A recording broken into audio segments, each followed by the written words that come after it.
బులెటిన్లో మరో breaking news చూస్తున్నాం. సిద్దిపేటలో పొలిటికల్ హీట్ నెలకొంది. కాంగ్రెస్ బీఆర్ఎస్ పోటాపోటీ సమావేశాలు కాకరేపుతున్నాయి. మెదక్ ఎమ్మెల్యే మైనంపల్లి రోహిత్ కాసేపట్లో బైక్ ర్యాలీ నిర్వహించనున్నారు.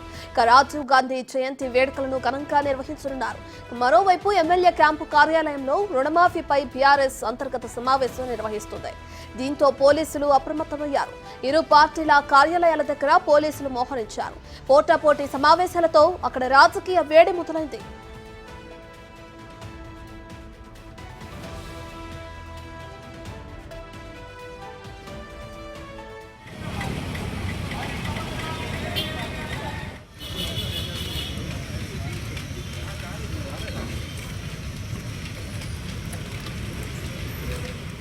రైట్, సిద్దిపేటలో పొలిటికల్ హీట్ నెలకొంది. కాంగ్రెస్ బీఆర్ఎస్ పోటాపోటీ సమావేశాలు కాకరెప్పుతున్నాయి. మెదక్ ఎమ్మెల్యే మైనంపల్లి రోహిత్ కాసేపట్లో బైక్ ర్యాలీ నిర్వహించనున్నారు. రాజీవ్ గాంధీ జయంతి వేడుకలను ఘనంగా నిర్వహించనున్నారు. మరోవైపు ఎమ్మెల్యే క్యాంపు కార్యాలయంలో రుణమాఫీపై ఇటు బీఆర్ఎస్ అంతర్గత సమావేశం నిర్వహిస్తుంది. దీంతో పోలీసులు అప్రమత్తమయ్యారు. ఇరు పార్టీల కార్యాలయాల దగ్గర పోలీసులు మోహరించారు. పోటాపోటీ సమావేశాలతో అక్కడ రాజకీయ వేడి మొదలైంది.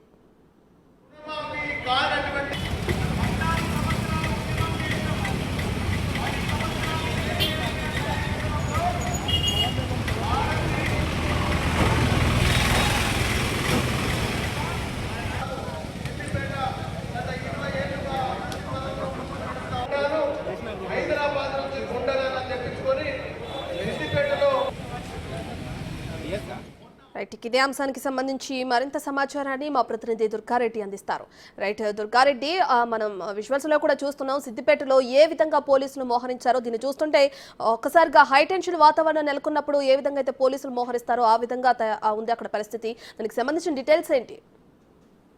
రత్న, సిద్దిపేటలో 2 లక్షల రుణమాఫీ అయిన తర్వాత హరీష్ రావు మాజీ మంత్రి, సిద్దిపేట ఎమ్మెల్యే తన్నీర్ హరీష్ రావు రాజీనామా చేయాలని ప్రధానంగా 2-3 రోజుల నుంచి ఫ్లెక్సీలు ఏర్పాటు చేసి రాజీనామాకు కాంగ్రెస్ వాళ్ళు మాత్రం డిమాండ్ చేయడం జరిగింది. ఆ తర్వాత ఒకరు ఫ్లెక్సీలు ఒకరు చించివేసుకోవడం, దానికి ఘర్షణ దాటిసే అవకాశాలు ఉన్నాయని చెప్పి గతంలోనే వాళ్ళందరినీ కూడా అరెస్ట్ చేసిన విషయమే తెలియదు. దీంతో పాటు ఈ రోజు మాత్రం మైనంపల్లి ఆధ్వర్యంలో సిద్దిపేటలో రాజు చౌక్ పొన్నాల దాబా నుండి సిద్దిపేట పాత బస్టాండ్ వరకు మాత్రం కాంగ్రెస్ శ్రేణులు మాత్రం ర్యాలీ చేపట్టారు. దీంతో పాటు ఇరు వర్గాల మధ్య అంటే సభలు, సమావేశాలు, ఫ్లెక్సీలు ఇవన్నీ జరుగుతున్న పరిణామాలు ఈ రోజు మాత్రం జరుగుతున్నాయి. ఏంటంటే ర్యాలీకి అనుమతిస్తూనే తర్వాత సిద్దిపేటలో మాజీ ఎమ్మెల్యే క్యాంప్ ఆఫీస్ మాత్రంలో బీఆర్ఎస్ శ్రేణులు మాత్రం రుణమాఫీపై పూర్తి రుణమాఫీ కాలేదు కనుక సభా సమావేశం పెట్టుకోవడం జరిగింది. దీంతో పాటు ఈ ఘర్షణ వాతావరణం జరిగే అవకాశం ఉంది కనుక పోలీసులు మాత్రం ఆంక్షలు విధిస్తూ మాత్రం ర్యాలీకి అనుమతులు లేవని చెప్పి భారీగా మిలిటరీ బలగాలు అందించడం జరిగింది. దీంతో పాటు ఏ క్షణంలో ఉద్రిక్త పరిస్థితులు దాటిసే అవకాశాలను ఘర్షణలు ఉన్నాయి, గతంలో జరిగినాయి కనుక వీటిని అన్నిటి వాళ్ళందరూ కూడా కంట్రోల్ చేసే పరిస్థితిలో మాత్రం ఉంది. భారీగా 1200 మంది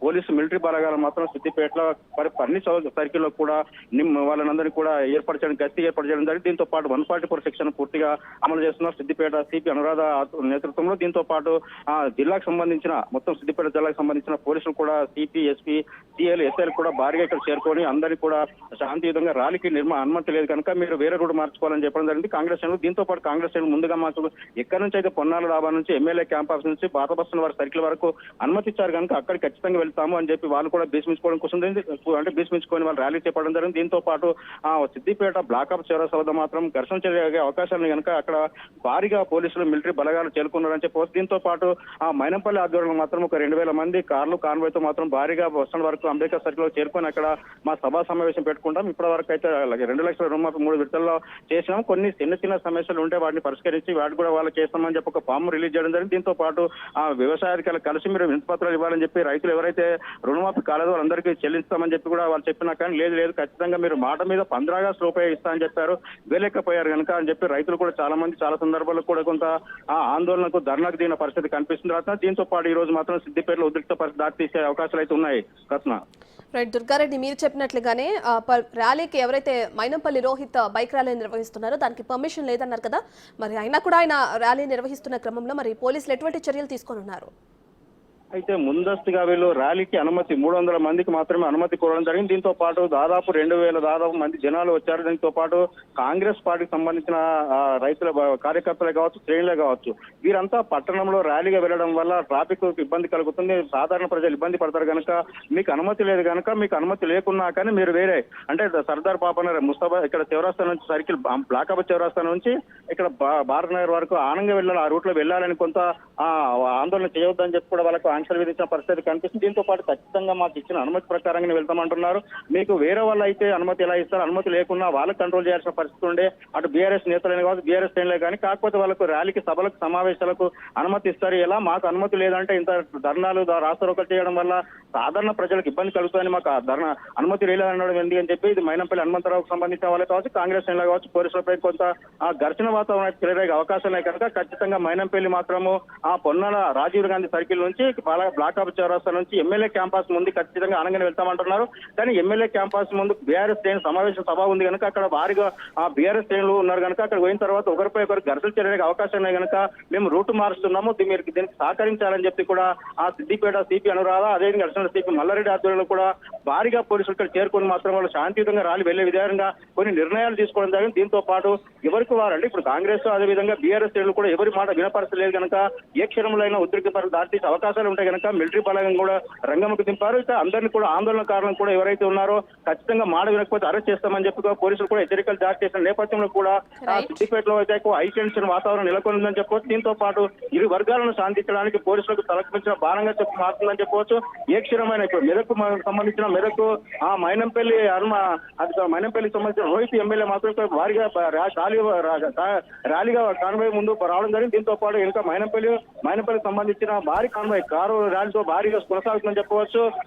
దీంతో పాటు ఇక్కడ బ్లాకాబ్ చౌరస్తా దగ్గర మైనంపల్లి హనుమంతరావుకు మాత్రం కాంగ్రెస్ శ్రేణులు జనస్వాగతం పలికారు. ఇక్కడ నుంచి ర్యాలీని డైవర్ట్ చేసే విధంగా ర్యాలీ హీనంగా ముందుకెళ్లాలని చెప్తున్నారు. అక్కడ మాత్రం ఆగిరు మరి కాసేపట్లో ర్యాలీ క్లియర్ చేయడానికి ప్రయత్నం చేస్తున్నారు పోలీసులు. ఆ ఉద్దేశం మనకు కూడా ఇక్కడ విజువల్ అయితే దాదాపు ఇక్కడ మైనంపల్లి హనుమంతరావుకు సంబంధించిన కాంగ్రెస్ శ్రేణులు అయితే భారీగా ఇక్కడ చేరుకోవడం జరిగింది. దీంతో పాటు ఇక్కడ బీఆర్ఎస్ వర్గాలకు సంబంధించిన వాళ్ళు కూడా ఘర్షణ దిగే అవకాశాలు కనుక కంట్రోల్ చేసే పరిస్థితిలో మాత్రం పోలీసులు నిమగ్నమై ఉన్నారు. రత్న రైట్, థ్యాంక్ యూ దుర్గారెడ్డి.